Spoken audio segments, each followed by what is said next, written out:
Halo, terima kasih sudah mampir di channel YouTube saya. Kali ini saya akan mereview tutorial cara pembangunan gudang dari awal sampai akhir. Kali ini akan saya review gudang dengan bentangan 15 meter, as ke as, panjang bangunan 48 meter, ada 9 ada 9 titik kolom sebelah sini, jarak antar kolom 6 meter, jadi titik pondasi struktur utama ada 18 buah, dilengkapi dengan cladding, atap galvalum menggunakan atap galvalum tebal 03 atau 025, dilengkapi dengan gerbang depan dan gerbang samping.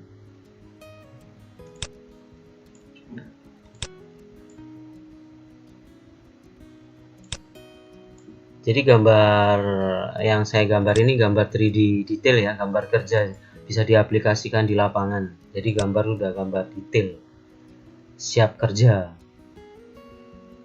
Oke, kita bongkar lagi. Atapnya saya bongkar seperti ini keadaan dalamnya, seperti ini denahnya. Untuk bagian depan ini kita mundurkan untuk dinding cladding dan dinding bata. Ini dinding bata setinggi 2 meter, selebihnya pakai dinding cladding bagian depan ini. Dan bagian depan ini kita masukkan ke dalam buat parkiran, jadi lebih kuat juga fungsinya buat kanopi bagian depan. Ini bagian dalam, bisa kita lihat di sini.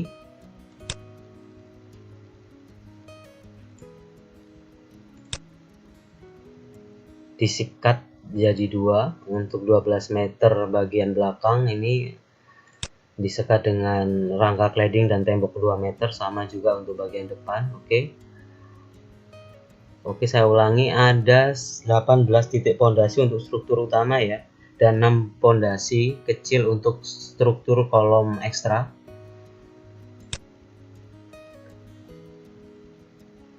Kita pecah lagi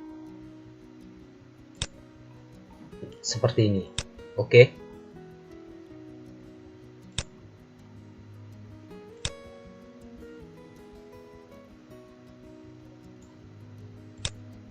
Kita cek untuk akurasinya. Untuk lubang bautnya ini detail sekali, gambar saya ini saya detailkan karena buat gambar kerja juga. Lubang bautnya, join kolom dengan rafter ini.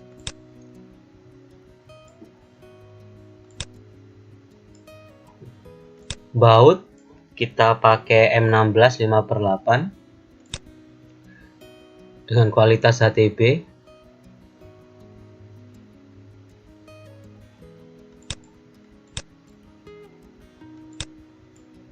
Oke, kita ulas satu-satu ya. Untuk material kolom kita pakai WF 200, rafter kuda-kuda kita pakai WF 200 juga. Material gorden kita pakai CNP 125. Untuk pembalokannya kita pakai rangka dari CNP di Cremona, di Castellated ini, rangka batang, material dari CNP 100 di model tangkup gini, terus di join dengan besi beton M12 diameter 12. Oke, bisa saya lebih detailkan. Joinnya juga dilas di model slot pakai siku 3030 di model bingkai, jadi untuk mempermudah pemasangan di lapangan. Oke, dari kolom sendiri semua teman-teman pasti sangat mudah ya cara pembikinan kolom ya. Tinggal pasang base plate ini pakai, jadi desain ini semua dari customer Bapak Faisal di Cepu. Base plate sendiri Plandis pakai tebal 10 dengan 6 lubang angkur. Angkur kita pakai M16 dengan panjang 70 cm dengan tekuan 10 cm. M16 5/8 ya untuk angkurnya. Ada satu titik base plate, ada 6 angkur. Kuda-kuda sendiri WF 200, CNP 125, pembalokan sudah ya. Untuk rangka cladding pakai pipa hulu. Untuk bagian samping dan bagian depan ini juga pipa hulu, dilengkapi dengan gerbang. Oke, kita bahas dari yang paling biasa yang jadi struktur utamanya, yaitu rafter. Cara pembuatan rafter di sini bentangan 15 dengan derajat 16 ya. Ketemunya untuk potongan apa namanya, untuk potongan WF sendiri tanpa penambahan plat itu 7677 mili ya. Saya pakai satuan mili ya. Jadi bukan senti. Jadi untuk keakuratannya juga. Untuk mal derajatan seperti ini dengan derajat 16, derajat kemiringan 16 ya. Sisi miringnya ketemu 208 mili. Apa kegunaan derajat mal derajat ini? Yaitu untuk memotong derajatan kemiringan pada WF untuk menciptakan derajat kemiringan yang sesuai ya. Seperti ini. Langkah awalnya kita pasang derajatan kemiringannya. Ini saya asumsikan WF 12 meter ya, satu batang ya. Jadi kita pasang malnya ini jajar genjang. Jadi jajar genjang seperti ini.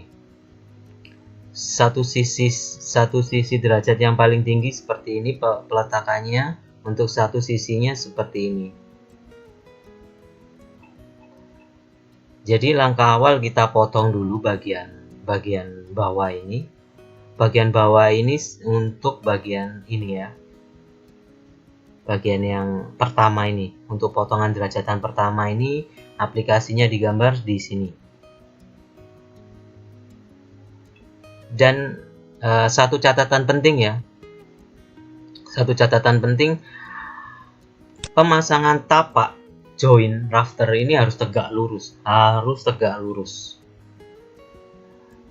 Kalau tidak tegak lurus bakal sangat kesulitan, bakal untuk erectionnya di lapangan karena sudah tidak presisi lagi. Jadi untuk sisi join rafter ini, plat join rafter ini harus tegak lurus. Untuk bagian tengah dan samping ini harus tegak lurus seperti ini. Ini saya pecah ya dari kelean atau hons plat join. Ini hons bagian depan sama bagian belakang ini beda juga untuk keleannya. Ini plat joinnya kita bongkar sedemikian rupa untuk jadinya seperti ini ya. Oke, setelah kita potong untuk bagian depan, kita tarik ukuran 7677. Ini ukuran tanpa penambahan plat ya teman-teman. Jadi jangan lupa ini ukuran tanpa penambahan plat. Jadi setelah kita tarik 7677 dari potongan pertama di sini, ujung sini ya teman-teman ya, ujung sini ya, sampai sini ya, ujung sini ya, bisa kita lihat di sini 7677. Kita cek.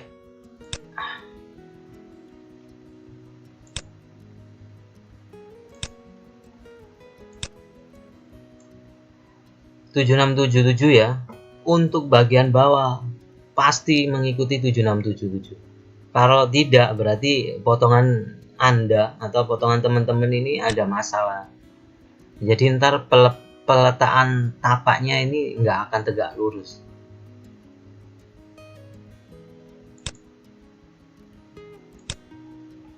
Jadi ukuran ini belum spilling ya. Kalau saya ini jarang pakai spilling. Karena spilling sendiri saya dapatkan dari pemotongan dari baja sendiri. Karena proses pemotongan itu bakal akan mengurangi ukuran untuk beberapa mili gitu. Jadi untuk potongan yang awal sama akhir ini pasti ada spilling pemotongan. Jadi nggak bisa kayak pisau, kayak silet gitu ya. Dari blender potong sendiri pasti setiap orang keterampilannya beda-beda. Ada yang tingkat potongannya itu memakan bahannya itu dikit, ada juga yang besar, tergantung penggunaan api sama keterampilan di lapangan juga. Jadi saya ukuran ini saya nggak kasih scaling, karena scaling saya dapatkan dari hasil potongan dari sisi 1 dan sisi 2 ini ya, itu sudah bagus. Sisanya seperti ini. Dari sisa sendiri pasti akan ketemu ukuran dari pengurangan 4266 sama 4322 harus ketemu 57. Jadi ini ketinggian derajatan di sini kan 57. Bisa Bapak cek ya di sini ya. Nah, oke. Oh iya, banyak yang bilang standar pembuatan rafter kuda-kuda itu bermacam-macam. Ada yang menggunakan kalkulator, pakai rumus trigonometri, oke. Ada yang dibentang di lapangan, oke.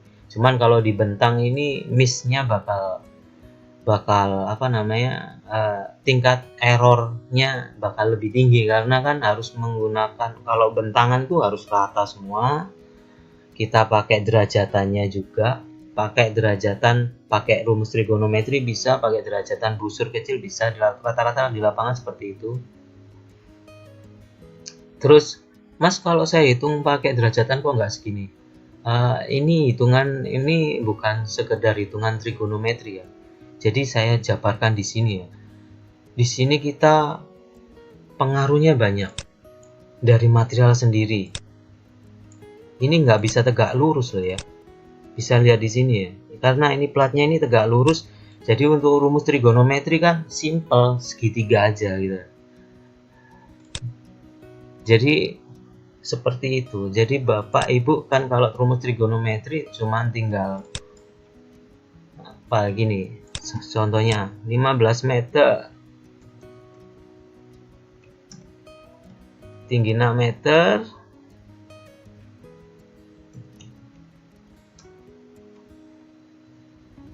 meter. Ini sebagai contoh ya. Banyak yang teman-teman yang bilang kalau rumus trigonometrinya nggak segitu Mas, nggak salah untuk bentangannya. Faktornya banyak. Bapak-bapak, ibu-ibu ya. Ini saya pakai derajatan coba 16.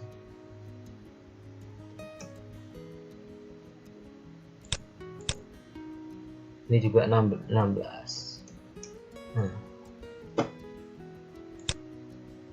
Yang kita hitung di sini aja teman-teman.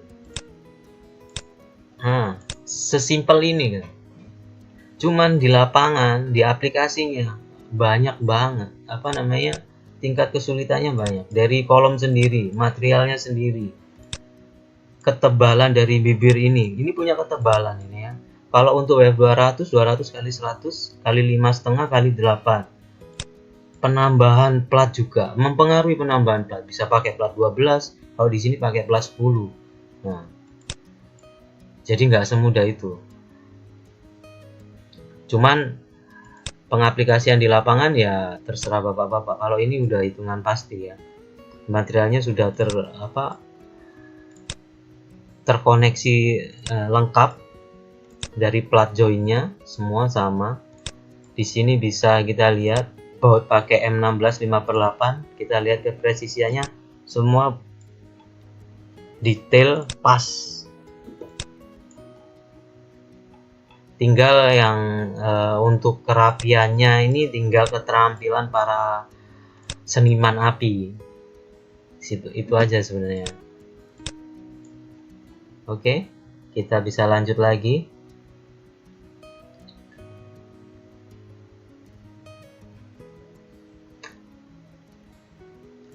Jarak antar gordeng 1249. Jadi jarak ini saya dapatkan dari ini ya, langsung ya. Jadi maksimal saya pakai 1,2 lebih, nggak sampai lebih dari itu, karena satu pertimbangannya langkah kaki para pekerja ya, biar tidak kesusahan dalam pemasangan atap sendiri, juga di sisi kekuatan juga. Jadi saya buat menerus ya, jadi untuk ukuran trek stangnya ini bisa sama dari awal sampai akhir ini sama.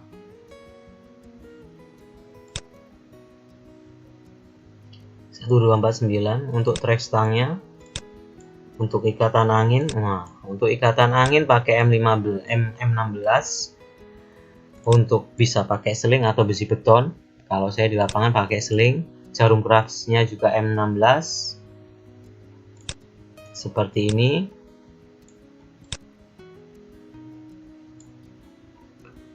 Plat sendiri ini saya pakai tebal 10 mili. Pemasangan bracing atau ikatan angin seperti ini ya, 1011011. Oke, saya buat menerus ya karena tidak sampai 12 meter untuk panjangnya sendiri. Kita kembali ke balok sekarang. Balok kita pakai rangka batang ya. Bisa kita lihat di sini rangka batang terbuat dari CNP 100. Kalau untuk gordeng ini CNP-nya CNP 125.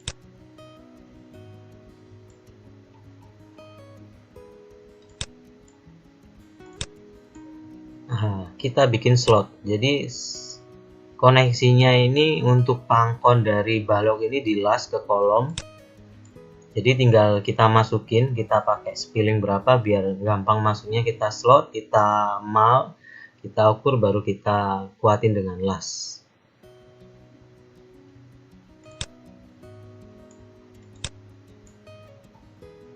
Model slot ini ya teman-teman. Seperti ini koneksinya. Siku pakai siku 3030. Ininya CNP 100 double, kita bingkai dengan besi beton M12. Oke. Aplikasinya seperti ini.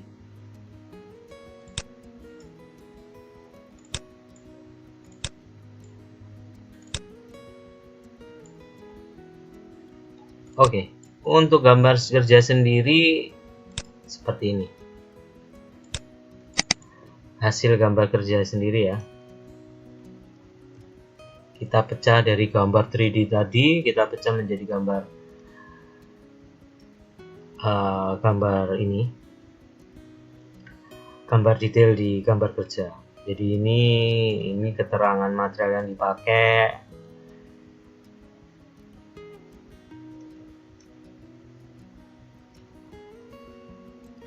Dena kolom, ini detail ukuran dari base plate, fondasi, konsol, balok seperti ini. Untuk rafter kuda-kuda saya pecah juga seperti ini. Untuk CNP bagian depan ini ada sosoran 1 meter. Oh ya, untuk CNP bagian depan ini ada 1 meter. Material CNP sendiri pakai 6 meter ya. Jadi joinnya bisa baut atau las. Kalau saya biasanya saya las. Biar rigid sekalian, kita lobangi. Untuk bagian tengah ini pas 6 meter. Yang 7 meter bagian depan sama belakang. Oke, kembali lagi. Ikatan angin, trestang, gerbang.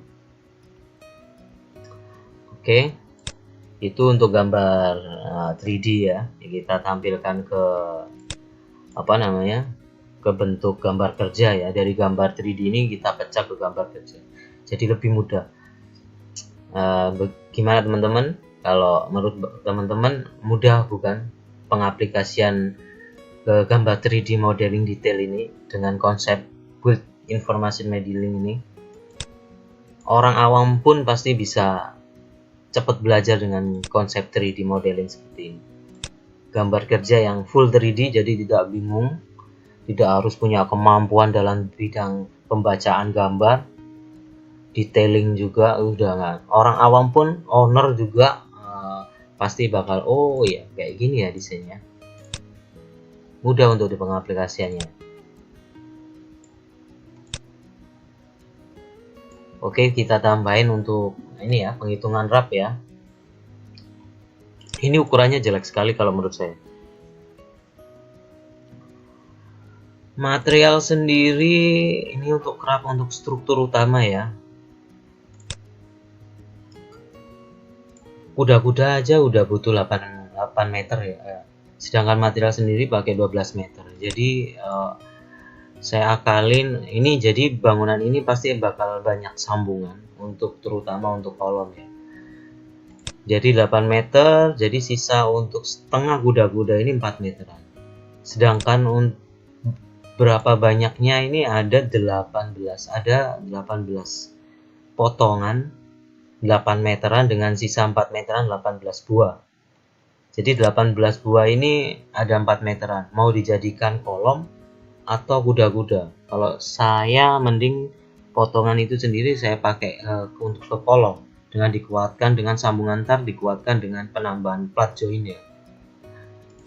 Karena untuk potongan sambungan untuk rafter ini sangat jelek ya, karena sambungannya pas di tengah. Usahakan sambungan untuk rafter itu jangan sepertiga dari bagian panjang rafter. Kalau pas di tengah itu, kalau menurut saya tidak menyarankan. Mending potongan itu sendiri kita masukkan ke kolom. Jadi dari 18 itu 4, sedangkan tinggi kolom ini 6 meter ya.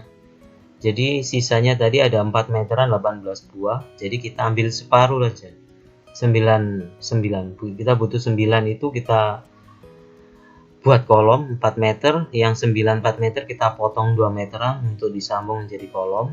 Sedangkan sisanya 9 meter ini kita beli material full 12 meter. Kita pecah jadi 2 bagian 6 meter 6 meter.